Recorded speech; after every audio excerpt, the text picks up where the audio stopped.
വെറും 13 വയസ്സിൽ ലോകത്തെ അമ്പരപ്പിച്ച ഒരു മാസ്റ്റർ പീസ്. ചരിത്രത്തിൽ ഗെയിം ഓഫ് ദ സെഞ്ചുറി എന്ന പേരിൽ അറിയപ്പെടുന്ന ഡൊണാൾഡ് ബെയ്നിയും ബോബി ഫിഷറും തമ്മിലുള്ള ഈ ക്ലാസിക് പോരാട്ടം നമുക്ക് വിശകലനം ചെയ്യാം. വൈറ്റ് നൈറ്റ് F3 കളിച്ച് തുടക്കം കുറിക്കുന്നു. ബ്ലാക്ക് നൈറ്റ് F6 കൊണ്ട് മറുപടി നൽകുന്നു. വൈറ്റ് C4 കളിച്ച് കേന്ദ്രം നിയന്ത്രിക്കാൻ ശ്രമിക്കുമ്പോൾ ബ്ലാക്ക് G6 കളിച്ച് കിങ്സ് ഇന്ത്യൻ ശൈലിയിലേക്ക് പ്രവേശിക്കുന്നു. വൈറ്റ് നൈറ്റ് C3 വികസിപ്പിക്കുന്നു. ബ്ലാക്ക് ബിഷപ്പിനെ G7ലേക്ക് എത്തിച്ച് നീളൻ ഡയഗണൽ ശക്തമാക്കുന്നു.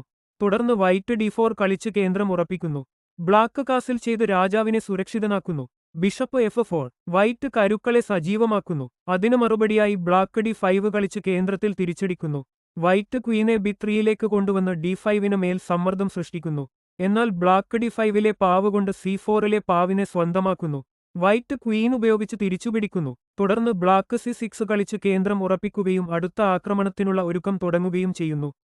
വൈറ്റ് E4 കളിച്ച് കേന്ദ്രത്തിലെ നിയന്ത്രണം കൂടുതൽ ശക്തമാക്കുന്നു. ബ്ലാക്ക് നൈറ്റ് D7ലേക്ക് വികസിപ്പിച്ച് കരുക്കളെ ഏകോപിപ്പിക്കുന്നു. വൈറ്റ് റൂക്കിനെ D1ലേക്ക് കൊണ്ടുവന്ന് തുറന്ന D5ൽ സമ്മർദ്ദം സൃഷ്ടിക്കുന്നു.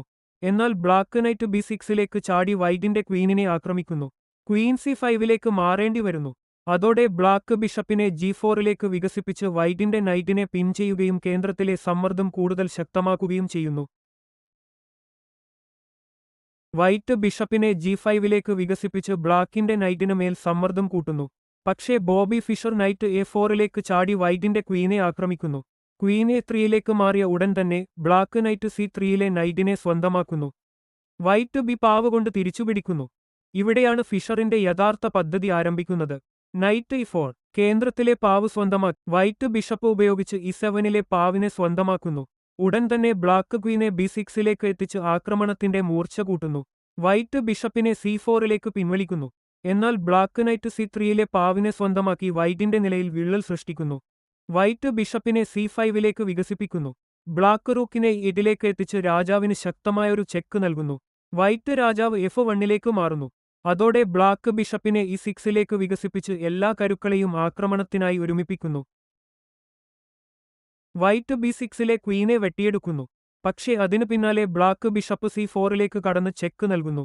വൈറ്റ് രാജാവ് G1ലേക്ക് മാറുമ്പോൾ ബ്ലാക്ക് നൈറ്റ് E2+. വീണ്ടും ഒരു ശക്തമായ ചെക്ക്. ഫിഷറിന്റെ ആക്രമണം ഇപ്പോൾ അതിന്റെ പൂർണ്ണ ശക്തിയിലെത്തിയിരിക്കുകയാണ്. ബ്ലാക്കിന്റെ ആക്രമണം ഇപ്പോൾ പൂർണ്ണ വേഗത്തിലാണ്. Night E2 check. വൈറ്റ് രാജാവിന് വീണ്ടും നീങ്ങേണ്ടി വരുന്നു. പിന്നാലെ നൈറ്റ് C3 ചെക്ക്. തുടർച്ചയായ ചെക്കുകളിലൂടെ രാജാവിനെ ഫിഷർ കൃത്യമായി നിയന്ത്രിക്കുന്നു. ഇതിനിടെ പാവിനെ കൊണ്ട് B6ലെ ബിഷപ്പിനെ ബ്ലാക്ക് തിരിച്ചുപിടിക്കുന്നു. തുടർന്ന് വൈറ്റ് ക്വീൻ B4ലേക്ക് മാറുന്നു. റൂക്ക് A4 ആക്രമണത്തിലേക്ക് മറ്റൊരു കരുവും എത്തുന്നു. വൈറ്റ് B6ലെ പാവ് സ്വന്തമാക്കുമ്പോൾ ഫിഷർ നൈറ്റ് കൊണ്ട് വൈറ്റിന്റെ റൂക്കിനെ സ്വന്തമാക്കുന്നു. വൈറ്റ് H3 കളിച്ച് ഒരു ശ്വാസം വിടാൻ ശ്രമിക്കുന്നു.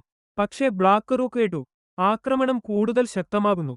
രാജാവ് H2ലേക്ക് മാറുന്നു. ഉടൻ തന്നെ നൈറ്റ് F2 രാജാവിനും റൂക്കിനും മേൽ ഒരേസമയം ഭീഷണി. വൈറ്റ് റൂക്ക് E1ലേക്ക് എത്തിക്കുന്നു. അതോടെ ഫിഷർ ചരിത്രത്തിൽ ഇടം നേടിയ ആ നീക്കം കളിക്കുന്നു. Rook E1 വെട്ടുന്നു. സ്വന്തം റൂക്ക് വിട്ടുകൊടുത്ത് മുഴുവൻ ആക്രമണവും ജീവിപ്പിക്കുന്ന അത്ഭുതകരമായ കണക്കുകൂട്ടൽ. വൈറ്റ് നൈറ്റ് കൊണ്ട് റൂക്കിനെ സ്വന്തമാക്കുന്നു. എന്നാൽ ബ്ലാക്ക് ബിഷപ്പ് D5 കളിച്ച് എല്ലാ കരുക്കളെയും ഒരുമിച്ച് ആക്രമണത്തിലേക്ക് കൊണ്ടുവരുന്നു. വൈറ്റ് നൈറ്റ് F3യിലേക്ക് പിൻവലിച്ച് രാജാവിന്റെ പ്രതിരോധം ശക്തമാക്കാൻ ശ്രമിക്കുന്നു. പക്ഷേ ബ്ലാക്ക് നൈറ്റ് E4ലേക്ക് എത്തി കേന്ദ്രത്തിലും രാജാവിന്റെ ഭാഗത്തും സമ്മർദ്ദം നിലനിർത്തുന്നു. വൈറ്റ് ക്വീൻ B8ലേക്ക് മാറുന്നു. ബ്ലാക്ക് B5 കളിച്ച് ക്വീൻ സൈഡിൽ മുന്നേറ്റം ആരംഭിക്കുന്നു. വൈറ്റ് H4 കളിക്കുമ്പോൾ ബ്ലാക്ക് H5 കൊണ്ട് ആക്രമണം തുടരുന്നു. വൈറ്റ് നൈറ്റ് E5ലേക്ക് എത്തിക്കുന്നു. എന്നാൽ ബ്ലാക്ക് രാജാവിനെ G7ലേക്ക് മാറ്റി സുരക്ഷിതനാക്കുന്നു. ഇപ്പോൾ ബിഷപ്പ് C5 ചെക്ക്. വൈറ്റ് രാജാവ് F1ലേക്ക് മാറുന്നു. ഉടൻ തന്നെ നൈറ്റ് G3+. മറ്റൊരു ശക്തമായ ചെക്ക്. രാജാവ് E1ലേക്ക് നീങ്ങേണ്ടി വരുന്നു. ബ്ലാക്ക് ബിഷപ്പ് B4ലേക്ക് എത്തിച്ച് വീണ്ടും ചെക്ക് നൽകുന്നു. രാജാവ് D1ലേക്ക് മാറുമ്പോൾ ബിഷപ്പ് B3+. ആക്രമണത്തിന് ഒട്ടും ശമനമില്ല. വൈറ്റ് രാജാവ് C1ലേക്ക് രക്ഷപ്പെടുന്നു. പക്ഷേ നൈറ്റ് E2+. വീണ്ടും ചെക്ക്. രാജാവ് B1ലേക്ക് നീങ്ങുന്നു. തുടർന്ന് നൈറ്റ് C3+. ഇപ്പോൾ വൈറ്റ് രാജാവ് പൂർണ്ണമായും ബ്ലാക്കിന്റെ കരുക്കളുടെ വലയിലാണ് കുടുങ്ങിയിരിക്കുന്നത്. അവസാനം രാജാവ് C1ലെത്തിയപ്പോൾ റൂക്ക് C2 ചെക്ക്മേറ്റ്.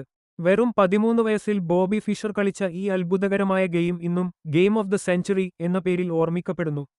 ഒരു ക്വീൻ സാക്രിഫൈസ്, അതുല്യമായ തന്ത്രങ്ങൾ, പിഴവില്ലാത്ത കണക്കുകൂട്ടൽ, ഇതാണ് ബോബി ഫിഷറിന്റെ പ്രതിഭ. ഈ വിശകലനം നിങ്ങൾക്ക് ഇഷ്ടമായെങ്കിൽ വീഡിയോ ലൈക്ക് ചെയ്യൂ. കമന്റിൽ നിങ്ങളുടെ അഭിപ്രായം പങ്കുവെക്കൂ. കൂടുതൽ ക്ലാസിക് ചെസ് ഗെയിമുകളുടെ മലയാളം വിശകലനങ്ങൾക്കായി ചാനൽ സബ്സ്ക്രൈബ് ചെയ്യാൻ മറക്കരുത്. അടുത്ത വീഡിയോയിൽ വീണ്ടും കാണാം.